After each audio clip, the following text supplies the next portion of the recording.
saksi. Untuk Sakatatal saya pernah menghadiri persidangan. Artinya sebagai tamu Iya. pada waktu itu. Oke. Pengacaranya mungkin Ibu Titin. Sejak kapan saudara menjadi pengacara kelima terpidana tersebut? 5 terpidana ya? Betul, 5 terpidana. Bisa Sekarang. disebutkan ulang namanya kelima terpidana? Baik. Tadi ada pertanyaan sejak kapan? Saya ditunjuk sebagai kuasa hukum untuk satu orang dulu, yaitu Saudara Eko pada tanggal 23 kalau tidak salah, 23 September tahun 2016, dan untuk 4 terpidana lainnya yaitu Hadi Saputra, Jaya Suprianto, dan satu lagi siapa tadi aku lupa tuh. Hadi Saputra, Jaya Suprianto, dan satu lagi ya, itu tanggal 13 Oktober. Artinya 1 bulan lebih setelah peristiwa itu terjadi. Nah, untuk Saudara Sakatatal, saya hanya pernah menyaksikan persidangan sekali. Baik. Sebelum saya menanyakan lebih lanjut, apa hasil keputusan terhadap 5 klien saudara? Untuk di tingkat pengadilan tingkat pertama, klien kami dihukum seumur hidup. Kemudian kami mengajukan banding, lalu dikuatkan juga. Namun kami, agar dicatat, tidak pernah menerima turunan putusan atau pemberitahuan putusan dari Pengadilan Negeri Cirebon Kota. Itu menjadi pertanyaan buat kami, sehingga kami pada saat itu tidak mengetahui apa hasilnya dan ternyata sudah diputus. Kami hanya tidak punya waktu untuk mengajukan kasasi. Artinya kelima terdakwa yang narapidana yang saudara dampingi Betul. pernah melakukan upaya hukum banding. Betul. Apa hasil putusan bandingnya? Menguatkan putusan daripada pengadilan tingkat pertama. Nah, kemudian apakah dilanjutkan dengan pengajuan kasasi? Tidak. Tidak, karena kami tidak pernah mendapatkan relasi pemberitahuan dari Pengadilan Negeri Cirebon Kota. Itu menjadi pertanyaan besar. Ada apa? Padahal alamat kami secara jelas tertera dalam surat kuasa kantor saya di Jalan Soekarno-Hatta, Kota Bandung, Ruko nomor 15. Sejak kapan saudara mengetahui bahwa putusan itu ditolak? Kami ada koordinasi dengan para pengacara lain, seperti Ibu Titin kan pengacara daripada Sakatatal dan Sudirman. Terus Ibu Wit pengacara daripada Saudara Rivaldi. Nah, setelah mereka menerima putusan, berapa hari setelah itu mereka memberitahu apakah Pak Jogi tidak melakukan kasasi. Saya belum pernah menerima relasnya, sehingga waktu itu terlambat buat kami. Apa tanggapan dari keluarga maupun terpidana ini begitu mengetahui bahwa upaya untuk melakukan kasasi itu tidak ada? Tentu mereka sangat kecewa, dan saya dapatkan informasi, ini anehnya nih, supaya nanti ada pembenahan kembali di dalam institusi kehakiman. Supaya dengar nih sama rekan saya nih, kawan saya sejawat Pak Saribudin, Ketua Mahkamah Agung, kebetulan teman kuliah saja, agar kami lawyer-lawyer ini dihargai. Jangan diserahkan putusan itu kepada terpidana yang berada di dalam lapas. Mereka kan tidak punya akses untuk menyampaikan katakanlah hasil putusan itu kepada kami. Mereka sangat kecewa sekali, karena kami sampaikan bahwa kami tidak pernah mendapatkan relasi pemberitahuan dari pengadilan, sehingga upaya untuk kasasi itu terlewat. Kecewa yang sangat berat, karena ini hukumannya kan bukan hukuman ecek-ecek, ini hukuman seumur hidup. Baik, saya langsung ke inti pertanyaan kami yang membuat kekisruhan saat ini. Sejak kapan saudara mulai mendampingi pemeriksaan BAP kelima terpidana tersebut?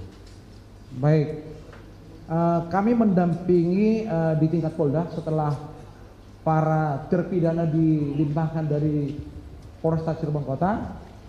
Itu kalau tidak salah di bulan Oktober, di bulan Oktober untuk Saudara Eko, termasuk juga untuk 4 terpidana lainnya. Jadi 5 orang. Apakah sebelumnya ada BAP yang dibuat oleh penyidik? Ada BAP, dan BAP itu saya baca juga sendiri penuh dengan sesuatu rekayasa, dan memang saya sudah sampaikan kepada sebuah apa ya, acara yang dipandu oleh TV One, saya katakan ada rekayasa hukum yang dilakukan oleh penyidik Polres Cirebon Kota. Contohnya rekayasa apa itu kira-kira? Sebenarnya sederhana untuk melihat persoalan ini. Rekayasanya bahwa keterangan daripada klien kami mengatakan ketika mereka ditangkap tidak diberikan akses kepada lawyer terdahulu, yaitu Ibu Titin, ya, untuk mendampingi mereka pada saat pemeriksaan. Itu salah satu. Padahal kalau kita bicara dalam konteks hukum acaranya, hak daripada tersangka itu bisa didampingi oleh kuasa hukumnya. Itu tertera kok secara eksplisit di dalam pasal 56 KUHP. Apa upaya yang saudara lakukan ketika mengetahui bahwa sejak awal beliau tidak didampingi pengacara? Nah, setelah saya mendapatkan limpahan terhadap kelima terpidana ini di Kepolisian Resort Cirebon, di Polda Jabar, kami dampingin, kami melihat fisik daripada kelima ini masih dalam penuh bekas-bekas luka dan masih ada perlu pengobatan. Upaya yang saya lakukan adalah membuat surat secara tertulis ke Polda Jabar agar kelima terpidana ini dilakukan perawatan kesehatan. Yang kedua, juga kami sampaikan ke Polda Jabar agar dilakukan gelar perkara, agar Polda Jabar tidak serta-merta menerima begitu saja hasil proses penyidikan yang carut-marut dilakukan Kepolisian Resort Cirebon Kota, agar nanti Polda Jabar melihat secara komprehensif persoalan ini. Tetapi apa yang terjadi? Surat saya secara tertulis hanya dijawab oleh Irwasda, bukan Ditkrim bahwa berkas perkara sudah dilimpahkan kejaksaan, menunggu P21. Itu aja. Buat perkara siapa itu? Buat perkara kelima terpidana klien saya. Tapi saudara ketahui bahwa perkara Saka Tatal udah putus. Karena perkara Saka Tatal waktu itu sudah disidangkan di awal-awal karena dia kan masih di bawah umur. Saya juga menyaksikan pada waktu itu persidangan. Secara spontan aku lihat ada rekan saya di dalam, seorang jaksa namanya Indra Pribadi dari Jaksa Kejahatan Tinggi. Aku intip, kalau tidak salah ruangannya sebelah sana nih. Mungkin ini pengalian ini kan ada perubahan bentuk nih. Ruangannya sebelah sana, ada pintu kaca, aku lihat ini kok ada Pak Indra di dalam. Aku masuk ke dalam, terus aku lihat ada persidangan anak di bawah umur dan suasana kebetulannya kelihatannya tidak bagus-bagus. Itu ada emosional daripada hakim waktu itu yang berpakaian preman, membentang-bentang lah kira-kira begitu suasana persidangan itu. Makanya saya katakan suasana kebetulan tidak bagus. Pengacara sebelum Pak Jogi itu siapa? Ibu Titin sama Almarhum Samsudin untuk kelima terpidana yang saya pegang. Waktu itu ada proses penyerahan pendampingan pengacara atau pemberitahuan? Keluarganya yang mencabut lalu menunjuk saya. Apa yang melatar belakangi Bapak mau mendampingi mereka ini? Begini, kebetulan ada di antara mereka memiliki famili juga seorang Ermi, tentara. Jadi keluarga ini mengeluh, kami ingin mendapatkan katakanlah akses yang lebih besar lagi karena terpidana ini kan sudah dilimpahkan ke Polda. Filosofinya seperti itu. Karena pengacara yang dari Cirebon ini kalau ke Polda kan mungkin jauh. Sehingga dia datang kantor saya dan sudah kenal sebelumnya, memperkenalkan saya dengan orang tua daripada saudara Eko pertama, yaitu Pak Kosim. Lalu mereka bercerita ada keluhan yang sangat fundamental bahwa putranya ditangkap tanpa ada sebab dan dituduh melakukan pembunuhan dan pemerkosaan. Sehingga cerita tersebut membuat saya tertarik. Dan dicerita lagi ada keluarga-keluarga yang lain juga yang sangat miris ekonominya dan perlu bantuan seorang lawyer yang profesional. Sehingga waktu itu oke, saya akan pertimbangkan, saya bicara dengan tim saya, kita berangkat ke Cirebon melihat keadaan-keadaan daripada rumah mereka. Memang betul apa adanya. Kita bayangkan keluarga mereka keluarga kuli bangunan semua. Jadi ya kalau dikatakan Prodeo ya sudah, saya okekan pada saat itu.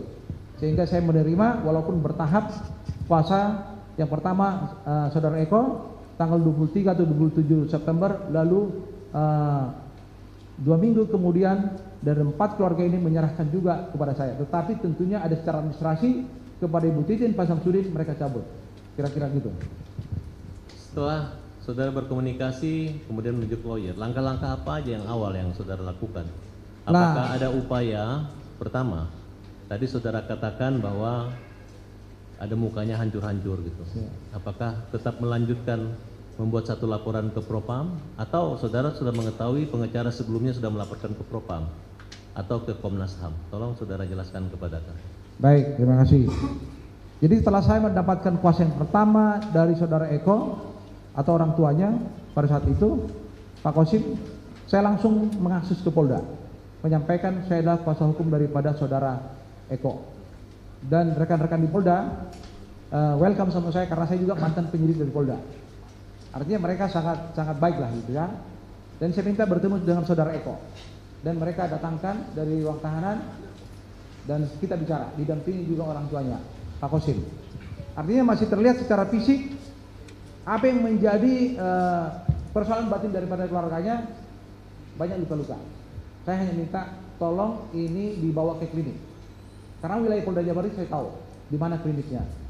Dan penyidik pada saat itu ya mengiyakan sudah kami lakukan perawatan untuk yang Eko, dan selanjutnya juga demikian terhadap yang 4 ya.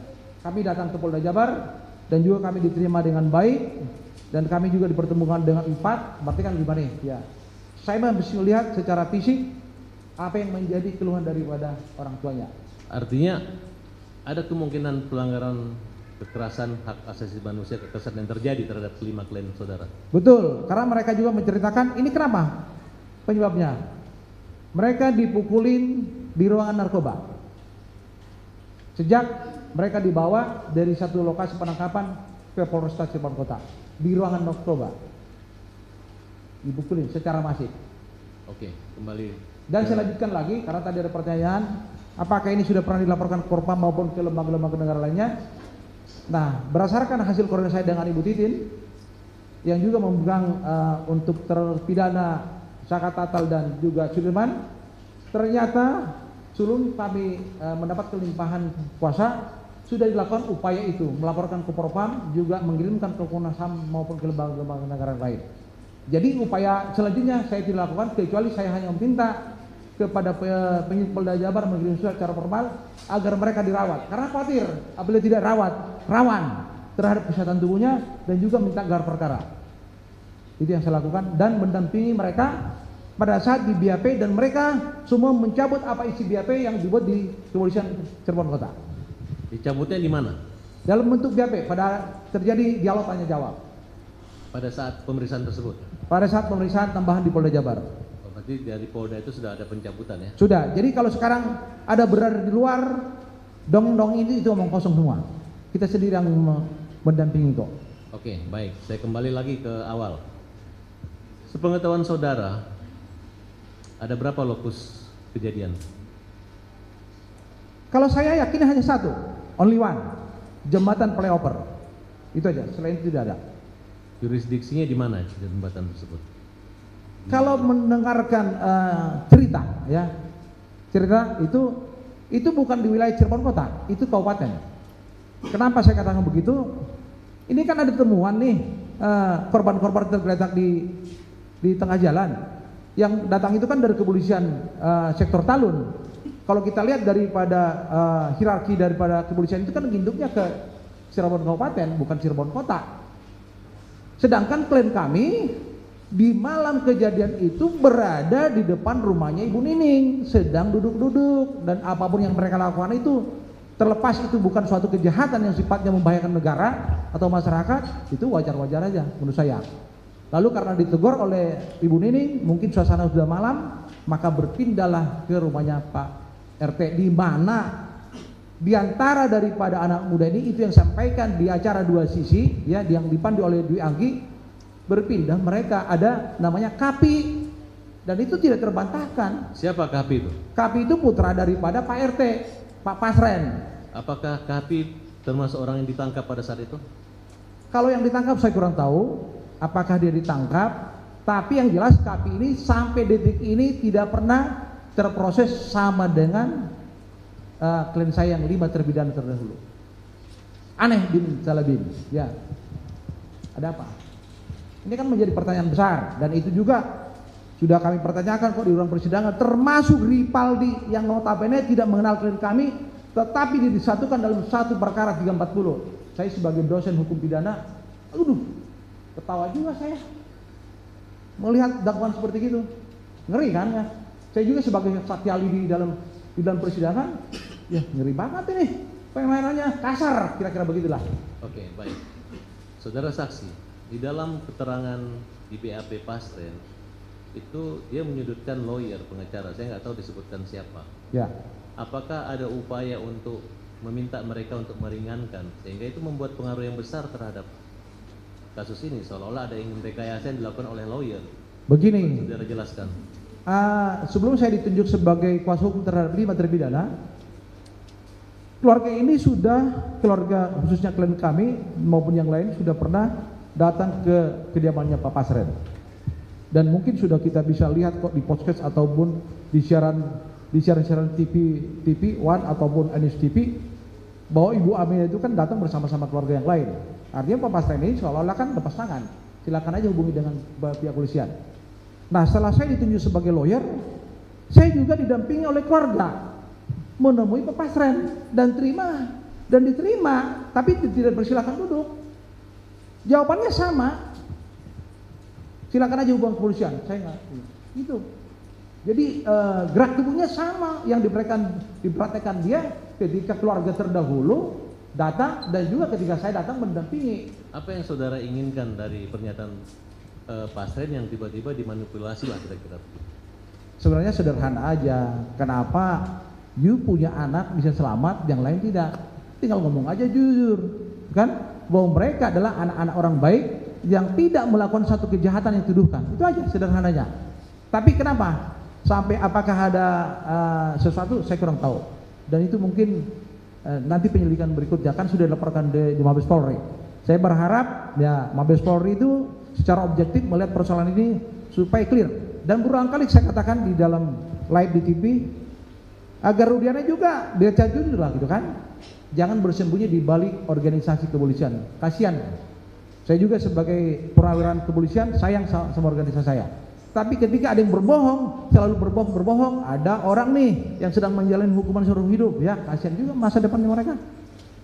Ya terlepas katakanlah kami sudah menyampaikan belasungkawa pada saat Rudiana hadir dalam ruang persidangan. Sudah kami sampaikan. Itu hal yang sifatnya nih batiniah.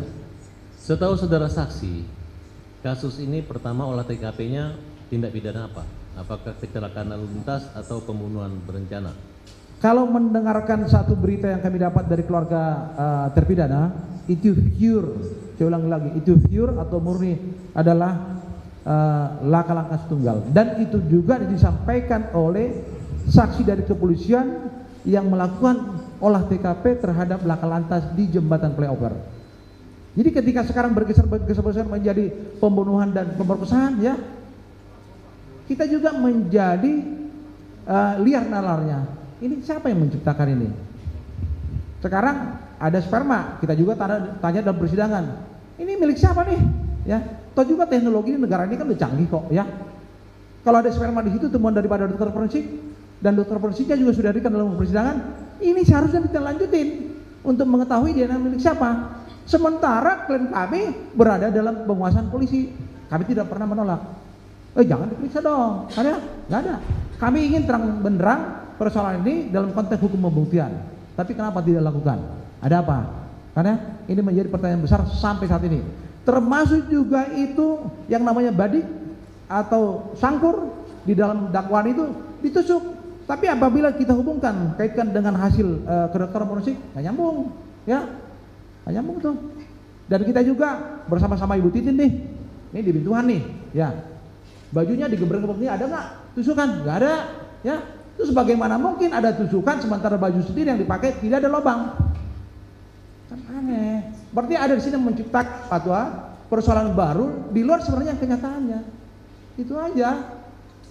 Ini sekarang rakyat Indonesia sedang menonton, ya, supaya kasihan mereka yang 7 terpidana ini, ya, negara harus segera membuat satu keputusan yang final buat mereka. Kasihan juga. Makanya begini saya sampaikan, kalau diizinkan saya menambah. Saya juga banyak dibohongin tuh sama saksi. Tapi puji syukur mereka sekarang sudah tobat. Seteguh, udah tobat tuh. Kan ya? Dia membalikkan suatu keadaan. Saya bersama dengan orang tua daripada terpidana datang ke rumahnya, dibilang kami merekayasa. Tapi berkat daripada Pak Dedi Mulyadi, ya, puji syukur dia ada tobat, nangis-nangis tuh. Apa yang disampaikan itu di dalam BAP itu bohong semua. Ya, si Pran juga begitu kelakuannya, udah pada bertobat semua. Liga Akbar kan yang katanya melintas di depan SP 11, omong kosong, ya, udah pada bertobat semua. Saya pernah bilang sama tim saya namanya Monica, Mon, lihat, suatu saat kasus ini akan terbongkar. Ini batin saya masih berkecamuk terus, karena saya nggak yakin mereka sebagai pelaku bagian daripada tindak pidana pembunuhan dan pemerkosaan. Itu jauh, nggak ada faktanya yang bisa. Kalau kita bicara dalam konteks bukti segitiga kan, di dalam rumus pengolahan TKP nggak ada nyambung. Saya juga sekolah reserse itu 4 kali. Jadi artinya ilmu reserse ada di benak saya. Saya juga pengajar reserse dulu dan sekarang sebagai dosen hukum pidana dan mengajar mahasiswa saya sekarang di kampus Sekolah Tinggi Hukum Bandung membuat berkas perkara yang dibuat oleh penyidik. Saya ajar mereka karena saya punya ilmu untuk itu. Apakah termasuk Dede? Coba saudara jelaskan tentang Dede yang Dede ini juga sebenarnya yang kami harapkan hari dalam ruang persidangan sama Aed. Tapi apa daya? Baru sekarang terbuka kan motifnya. Ya. Kenapa Dede tidak hadir di persidangan padahal kami sudah minta secara tegas kepada majelis hakim pada saat itu, ya, agar majelis hakim memerintahkan jaksa penuntut untuk memanggil sampai 3 kali loh. Tapi nggak pernah hadir. Tetapi ketika saya tonton mulai dari Pak Dedi itu datang ke tempatnya Pak Dedi Mulyadi kan, dia bercerita tentang apa yang dialami dia yang tidak sebenarnya, dan termasuk juga ketika dia dibawa ke DPN Pradi, di situ ada dialog antara Profesor Dr. Otto Hasibuan dengan saudara Dede, mengatakan secara tegas kok kan saya menerima surat panggilan, ya. Lalu dikonfirmasi kepada Rudiana, apa jawaban Rudiana? Gak usah hadir, ya. Begitu kentak opornya seorang anggota polisi memerintahkan orang lain, ya, supaya tidak hadir. Itu kan bagian dari konten opor, penghinaan terhadap pengadilan itu tidak hanya di ruangan ini doang. Dan itu selalu saya ajarkan di kampus itu. Oke. Pada saat rekonstruksi perkara apakah saudara ikut dalam? Saya ikut. Saya begini, Polda Jabar itu welcome sama saya. Welcome sama saya karena mereka juga teman-teman saya di sana, dan saya juga selama di polisi itu dunia reserse, dan saya juga pernah kepala reserse. Jadi saya tahu. Mereka menyampaikan, "Bang, mau ada rekonstruksi nanti di Cirebon. Abang ada waktu?" Ada. Maka datanglah kita ke sini dan ada tim rekonstruksi dari Polda Jabar lengkap waktu itu, termasuk juga identifikasinya. Lalu setelah saya lihat adegannya itu tidak sesuai dengan apa yang mereka lakukan, maka pada saat itu saya tanyakan kepada kelima terpidana khususnya klien saya, "Ini you mau nggak?" "Ini you nggak mau. Kami hanya mau melaksanakan adegan yang duduk-duduk di depannya Ibu Nining dan termasuk juga di depannya rumah Pak Pasren." Tapi apa yang terjadi? Apa yang terjadi? Ketika yang di depannya Ibu Nining oke, ya, di shot, ya, masuk ke lokasi yang kedua depannya rumah Pak Pasren protes bahwa mereka tidak pernah tidur di situ. Ngomong kosong. Sekarang tinggal gini aja, ya. Zaman sekarang kan nggak susah lah. Saya juga pernah mengejar orang sampai ke Malaysia sana, hanya melihat lak daripada HP. Ya, di mana posisi mereka pada situ? Kenapa tidak lakukan dalam konteks membuktikan posisi mereka malam itu di sana? Ini kan banyak yang disamarkan. Ya, kita bukan orang bodoh kok sekarang itu dalam rangka membuktikan satu kejahatan pidana. Kita sekarang yang ada di ruangan ini, ya, mengatakan saya nggak pernah jam segini di ruangan Pengadilan Negeri Cirebon. Bohong. Tinggal panggil ahlinya, mana handphone, kirim ke baris di sana. Pasti di sini posisi kita semua. Sederhana kan? Itu kita bicara dalam ruang persidangan. Tapi apa daya? Mohon maaf nih Bu, hakim bilang kami akan pertimbangkan. Kalau tidak terbukti, kami akan bebaskan. Wow, berbunga-bunga hati saya. Setelah itu apa yang terjadi? Di demo kami habisan. Saya sampai dicari-cari. Udah ketakutan semua tuh. Bu Titin ketakutan. Maafkan wanita ada 4, kami laki hanya 2. Tapi saya bilang sama teman saya, satu lagi si Tohab nih. Dek, kemudian satu marga dengan Sandenggolan. Kalau memang harinya saya mati di sini, ya nggak apa-apa. Saya datangin mereka. Lu demo karena apa? Saya ditangin. Walaupun mereka udah teriak-teriak terus. Sampai ini demi Tuhan deh aku ngomong nih. Sampai bagian keamanan sini juga ngomong, Pak kalau bisa nyumput dulu. Sempat kita sampai digituin, nyumput di ruangannya Bankum. Apa ruangan apa itu? Ada Bantun Hukumnya, pos Bankum. Sampai di situ kita. Karena apa? Supaya steril dulu, mereka pulang dulu. Sampai mobil saja nggak boleh parkir di luar. Sampai begitu, katakanlah gawatnya persidangan di tahun 2016. Kan luar biasa. Ada apa sebenarnya? Kan? Sekarang kan terbongkar semua. Itu karena berkat daripada Tuhan. Luar biasa. Saudara saksi, persidangan waktu itu dilakukan secara terbuka atau tertutup? Pada saat dibuka itu terbuka. Saya harus terang mengakui, dan memang ada waktu itu tertutup mungkin pada saat pemeriksaan yang sifatnya sensitif. Kaitannya dengan mungkin ada kaitannya sperma kan yang di dalam tubuh daripada Vina kan ya, ada waktu itu. Tapi terbuka ada. Jadi saya tidak boleh mengatakan tertutup semua, enggak. Itu dosa buat saya. Saudara saksi tadi menguraikan tentang scientific crime investigation ya. Waktu kapan persoalan CCTV maupun persoalan HP itu diperdebatkan? Itu dalam persidangan. Kita akan tanya, rekan-rekan dari penyidik Polresta Cirebon mengatakan kami nggak punya ahli. Itu kan sangat baik. Ini lembaga kepolisian ini lembaga yang canggih loh kan. Kayak ini sekolah reserse di Bandung sana itu canggih-canggih semua tuh katanya tuh dari Jerman tuh. Laboratoriumnya kan bagus kan. Jadi kalau ada katakanlah sersan polisi di sana yang membohongi negara ini, dalam hal ini CQ Kepolisian Republik Indonesia, itu perlu dipertanyakan tuh kualitasnya tuh. Artinya waktu perencanaan yang di dalam dakwaan tentang 17 Agustus itu menggunakan SMS atau WA atau apa? Aduh, saya kurang ingat terhadap yang 17 Agustus itu ya. Tapi saya lebih fokus kepada persoalan ketika katakanlah LP dibuat setelah penangkapan. Oke, kita lanjutkan LP setelah penangkapan. Menurut saudara sebagai lawyer setelah melihat berkas bahwa ada 2 LP, apa yang saudara lakukan? Baik, jadi begini sebenarnya. Saya supaya jelaskan dulu agar nanti ya hakim yang mulia bisa memahami karakter kasusnya. Ini ada 2 berkas perkara. 2 berkas perkara ini, satu berkas perkara atas nama Eko Ramadhani alias Koblak dan saudara Rivaldi. Ini terpisah. Lalu ada satu berkas perkara lagi 5 HDCS. Berikut di situ Sudirman, satu berkas perkara. Pada awalnya persidangan itu 2 sesi, kan ya? 2 sesi. Habis bacaan dakwaan ini, baca lagi dakwaan ini. Gitu. Lalu persidangan berikutnya sempat kalau tidak salah itu 2 kali karena kami kan eksepsi waktu itu.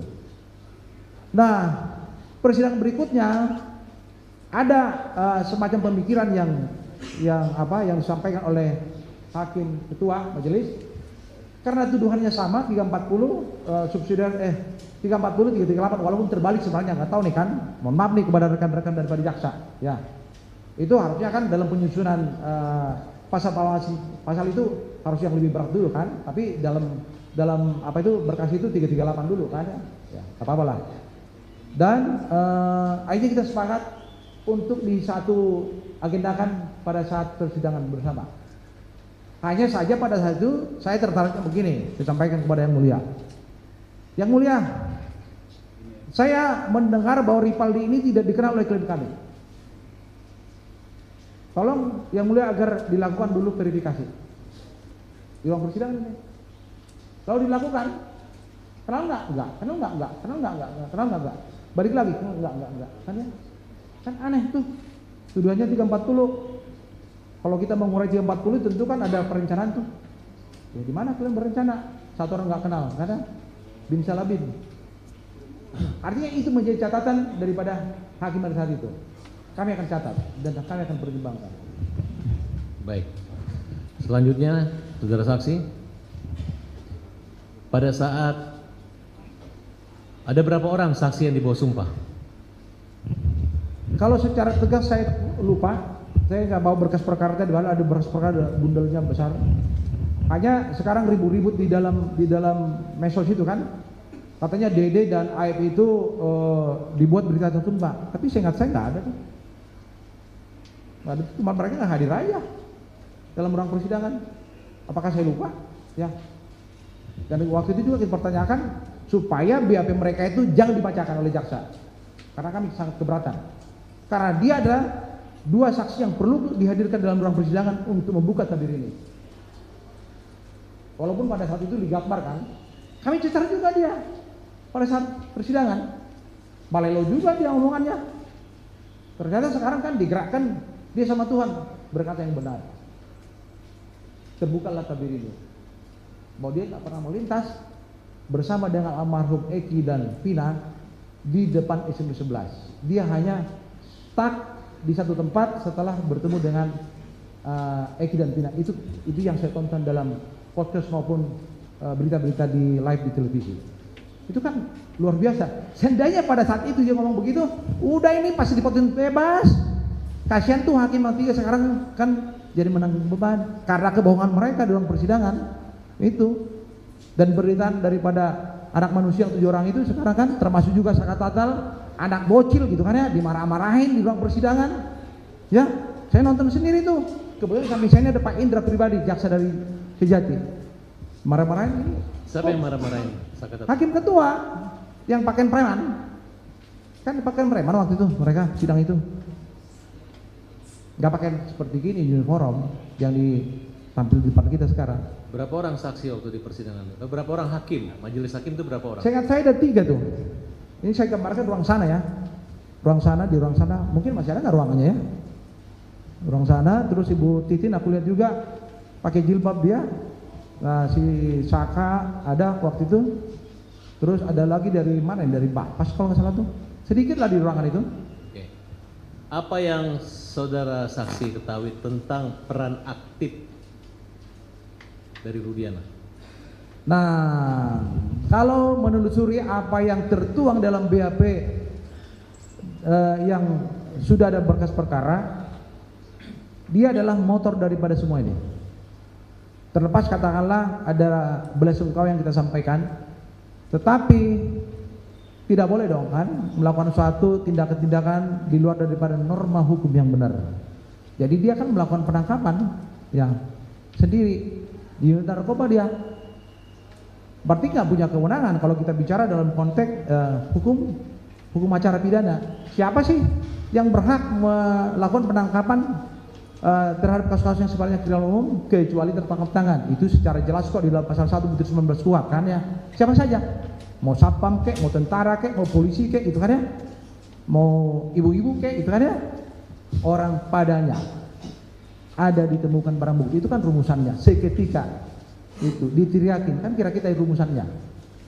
Lalu tindakan-tindakan kawan ini Rudiana saya juga udah pernah kali himbau, udah mendingan ngomong ke Kapolri kalau malu gitu kan ya, supaya selesai masalah ini. Kasihan mereka yang lagi menjalani hukuman apa seumur hidup. Saya yakin Mahkamah Agung juga pasti membebaskan mereka gitu kan ya. Yakin saya juga udah begini kok ya, terkuak semuanya gitu. Dan dialah yang melakukan suatu apa ini, motifnya apakah ada sesuatu di balik itu saya kurang tahu, karena waktu itu cepat ini berkasnya, cepat sekali. Karena kami kan ditunjuk itu udah 1 bulan untuk si Eko, 1 bulan setengah untuk si yang 4 lagi, jadi udah dilimpahkan perkaranya ke kejaksaan. Saya sempat melakukan pra-peradilan ini supaya sampaikan ya, pra-peradilan itu nggak pernah tuntas ya, jangan membuat suatu narasi-narasi yang tidak benar. Nggak pernah tuntas. Ketika sidang pertama jaksa nggak datang karena saya gugat 2, saya mohonkan 2, jaksa sama penyidik Polda. Terus sidang pertama nggak datang pihak kejaksaan maupun kepolisian, lalu ditunda, masuk sidang pokok. Udah begitu ya sudah aja gugur dengan sendirinya. Jadi tidak ada cerita yang namanya pra-peradilan itu kami tolak, cuma gugur aja seperti itu. Jadi supaya clear nih kan, narasi-narasi yang selama ini berkembang di luar itu pra-peradilan aja ditolak, nggak ada ditolak itu. Orang saya yang mengalami sendiri kok ya, orang lain yang nggak bacot kan, kira-kira begitu. Baik, apa pengetahuan saudara tentang Aib dan Dede? tentang peristiwa dan kaitan mereka dengan tersangka-tersangka terpidana yang lainnya. Begini, ini ada cerita yang saya dengar dari para terpidana maupun keluarganya. Suatu ketika informasi yang saya dapat itu mereka ini kan membuat suatu kegaduhan dengan membawa wanita ke tempat kerjanya. Yaitu menjadi perhatian masyarakat di lokasi itu dan mereka ditegur. Nah, dari teguran itu muncul rasa tidak simpati terhadap masyarakat di sana, termasuk juga kelima klien saya. Ya. Termasuk kelima klien saya. Jadi sebenarnya secara pribadi itu hal yang wajar dong, ya. Dilakukan tindakan-tindakan yang sifatnya peneguran oleh warga kan. Bukan ujuk-ujuk klien kami yang dendam sama mereka, nggak ada itu. Ini saya clearkan sekarang. Itu warga, ya. Kalaupun ada klien kami di situ bagian daripada warga, itu hal yang wajar aja. Sifatnya kan general. Gitu. Jadi tidak ada perseteruan misalnya antara dia dengan mereka pribadi, antara geng motor dengan motor. Orang kami ini geng kuli bangunan kok, yang hidupnya pas-pasan, ya. Kasihan tuh. Oke. Dalam laporan Rudiana, motif daripada pembunuhan itu karena eksistensi persaingan antar geng motor. Ya. Apakah selama dalam persidangan itu adakah terbukti di antara terpidana ini adalah anggota geng motor, Monreker? Nggak ada sama sekali. Nggak kenal mereka geng-gengnya itu. Kita udah beberapa kali kok mengatakan. Bahkan suatu saat begini, saya masih di ruang tunggu tahanan sana. Sebelum kita sidang, dulu pernah kita sidang di bawah dan di atas juga. Saya sampaikan, jadi saya bilang dokter nih kan ya. Malu saya kalau kalian ternyata banyak berbohong. Lebih baik kalian ngaku dan aku nanti akan minta keringanan kepada hakim agar kalian dihukum ringan, kira-kira begitu. Lalu mereka menjawab, saya harus berulang kali bicara apa lagi ke bapak kan? Kami udah jujur, bilang penting kaki bapak itu cium. Gila kan ya? Kaki gua dicium, cium aja cium. Kaki orang tuamu. Untuk membuktikan bahwa kamu batinmu itu adalah benar bicara. Mereka lakukan. Jadi kalau udah begitu, apalagi yang kita persoalkan ketidakjujuran mereka? Udah jujur mereka. Jadi kalaupun sekarang itu ada cerita nih di dalam kalangan para praktisi hukum bahwa putusan pengadilan itu kan sudah inkrah. Ya betul. Tapi saya sebagai seorang dokter di bidang filsafat, ada Descartes mengatakan cogito ergo sum dubio motorium. Saya berpikir karena saya ada, saya melihat karena saya ada. Jadi sesuatu putusan pengadilan saya bisa pertanyakan isinya benar nggak? Dan itulah yang disebut dengan teori keraguan. Saya meragukan isi putusan itu karena bertolak belakang dengan fakta dan keadaan yang sebenarnya. Tapi apa yang saya perbuat? Saya aja ya putusan banding nggak disampaikan. Alamat saya juga di Amerika. Jalan Soekarno-Hatta Bandung, ya jelas kok itu jalan nasional. Kenapa nggak disampaikan? Apakah ada pertanyaan? Hanya lawyer ini lawan kami yang berat. Mungkin begitu pikirannya. Saya sering kali kok membahaskan orang di ruang persidangan. Apakah saudara mengetahui bahwa pledoi Sakatatal juga dikesampingkan oleh majelis hakim dengan alasan salah menulis tanggal atau nomor perkara? Saya hanya dengar aja dari Bu Titin mengeluh dia. Tetapi secara material isinya saya kurang tahu. Apakah saudara ketahui bahwa memori banding dari perkara banding Sakatatal tidak dikirim ke pengadilan tinggi? Saya nggak tahu. Pernah dengar dari Bu Titin? Saya hanya pernah dengar dari Bu Titin. Itu keluhannya. Menyatakan bahwa apa yang Anda alami dialami juga oleh terdakwa lainnya. Iya. Kemudian apa kira-kira motif pembunuhan terhadap kedua korban ini oleh klien saudara? Menurut pertimbangan hakim ataupun maupun penjaksa atau polisi yang saudara ketahui? Ya kalau kita lihat dari isi BAP ini kan semacam ada pengarahan, ada pembunuhan, ada pemerkosaan ya. Walaupun masalah yang digunakan itu adalah undang-undang masalah anak kan, pasal 80 keturunannya pasal 76D pelecehan hubungan seksual terhadap anak di bawah umur, bukan pasal pemerkosaan di dalam KUH pidana. Ini motif ini sampai sekarang saya masih misteri nih. Ini kenapa nih tiba-tiba diciptakan seperti gini padahal ini anak-anak yang tidak ngerti tentang geng motor, tidak ngerti tentang kecelakaan lalu lintas yang ada di flyover gitu kan ya. Nah, hanya saya dengar dari Bu Titin menyampaikan pada saat di ruang persidangan saudara Rudian dihadirkan, dia mengatakan, ya mungkin nanti Bu Titin bisa mempertegas lagi, bahwa sebulan sebelum kejadian bahwa almarhum Eki ini sudah berseru dengan geng motor. Ternyata di BAP-nya Rudiana pun geng motornya disebutkan Monreker. Berarti kan ada perseruan di luar daripada kecelakaan lalu lintas terjadi antara anaknya dengan geng motor. Apakah anaknya ini cerita kepada bapaknya? Ada Rudiana, nama-nama yang bermusuhan dengan itu namanya kan si Panji, ya, namanya Peggy Perong, namanya juga si Andi, satu lagi itu siapa itu si Dani, kan ya? Tapi kami yakinin pada saat kami lihat BAP yang besar itu, ini mau ngomong kosong, ya. Klien kami pun nggak kenal itu. Jangankan yang itu, kedua korban aja nggak kenal. Jangankan kedua korban, rival dia aja nggak kenal. Kan bin Salabin ini, saya ulangi lagi ya. Jangankan yang DPO ini yang ada dalam berkas perkara nggak dikenal. Satu, ya. Kedua korban, Pina dan Eki nggak kenal, kan ya. Ketiga, Ripaldi yang sama-sama dihadirkan dalam ruang persidangan nggak kenal. Terus bagaimana mungkin dituduhkan 340 pemerkosaan dan pembunuhan? Kan kita sebagai orang yang berpikir katakanlah di dalam karakter ilmu pengetahuan hukum, narasi nggak nyambung. Kalau mereka rekayasa yang cantik-cantik lah gitu kan ya. Saudara saksi, saya mau menggali tentang alat bukti lainnya, ya. Handphone dan CCTV. Coba saudara saksi pertegas dulu bagaimana perdebatan itu terjadi sehingga itu tidak dilakukan dengan alasan tidak ada ahli itu. Kalau CCTV kan secara tegas di dalam penjelasan saksi perbalisan di pengadilan, kami nggak punya ahli, ya. Sederhana begitunya. Tapi CCTV-nya ada? Ada, udah kalau keterangan dia sudah diambil, tapi kami nggak punya ahli. Handphone juga kan kami pertanyakan, kenapa handphone itu tidak dilihat posisi terakhirnya dia? Kan gampang tuh.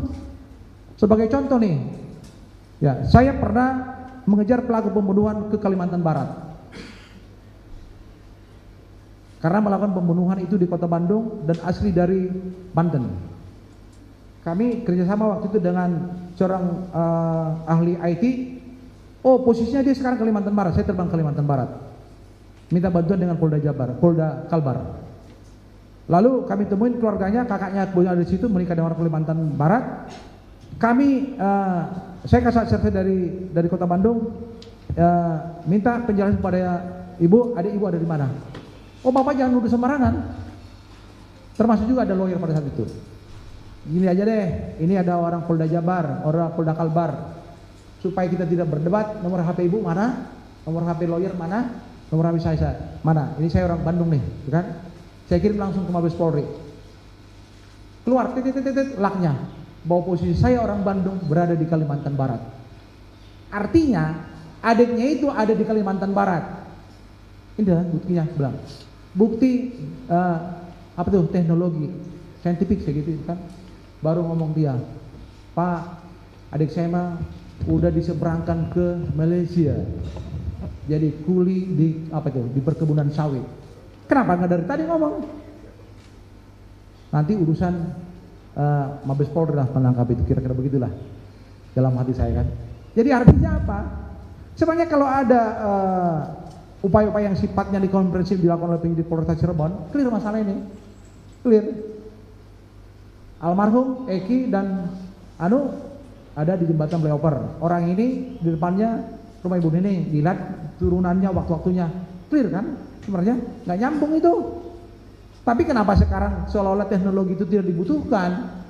Ya, padahal dalam hukum pembuktian tidak kita menggunakan pemahaman yang sifatnya nih kasat mata, prima facie. Tetapi metode scientific investigation maupun metode-metode yang lain itu harus digunakan. Karena begini, pasal 66 KUHP itu sudah secara tegas kok merumuskan tersangka terdakwa tidak dibebani pembuktian. Yang dibebani siapa? Harusnya kan penyidik, tidak melakukan. Makanya korbanlah klien saya sekarang menjadi hukuman penjara seumur hidup. Ini karena kelemahan dalam konteks pembuktian yang dilakukan oleh kawan-kawan penyidik. Itu nih. Baik, saudara saksi. Saya minta saudara saksi menjelaskan, apakah dalam persidangan pernah mencabut berita acara pemeriksaan di kepolisian? Kalau di polisi betul pada saat pemeriksaan. Di pengadilan? Di pengadilan kalau BAP yang dulu dibuat Polres Cirebon sudah dicabut. Di pengadilan juga. Tapi apa yang terjadi? Ini kan menjadi perdebatan saya waktu di ruang persidangan. Waktu itu hakim ketua mengatakan ini tanda tangan lu enggak? Ya iyalah, orang itu tanda tangannya. Tapi tanda tangan itu bukan pembenaran terhadap materialnya, isinya. Itu yang kami pertanyakan. Kenapa tanda tangan yang dipertanyakan? Kalau tanda yang dipertanyakan ya jelas loh. Ya. Saya juga pernah tampelin kok anak buah saya yang merekayasa perkara, saya suruh jungkir balik. Gak boleh gitu, segituin kan ya. Artinya BAP itu yang diakui oleh pengadilan yang di kepolisian atau di depan persidangan? Kalau kita bicara dalam konteks hukum pembuktian, apa yang disampaikan oleh siapapun, maka di ruang persidangan, maka itu yang menjadi catatan dan pertimbangan oleh hakim. Itu kan berita acara ini kan hanya bagian daripada awal keterangan dan bisa saja berubah. Saya sebagai kepala reserse menemukan juga anggota saya suka ngebukin. Kenapa saya bilang itu orang ada babak belur siap dan.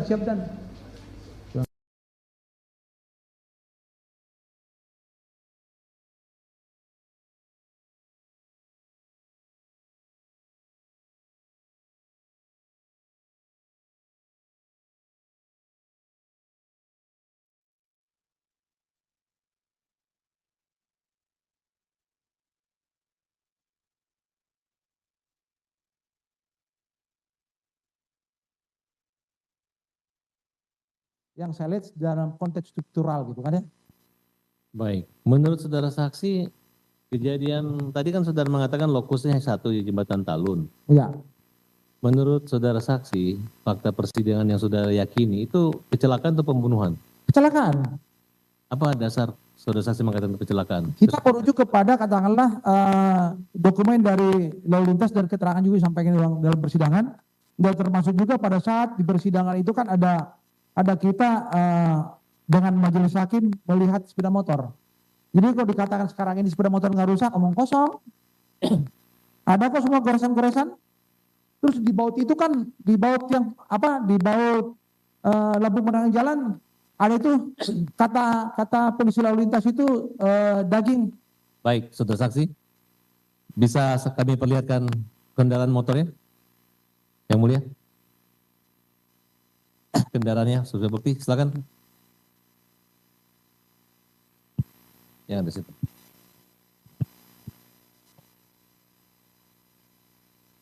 Ada 5 gambar.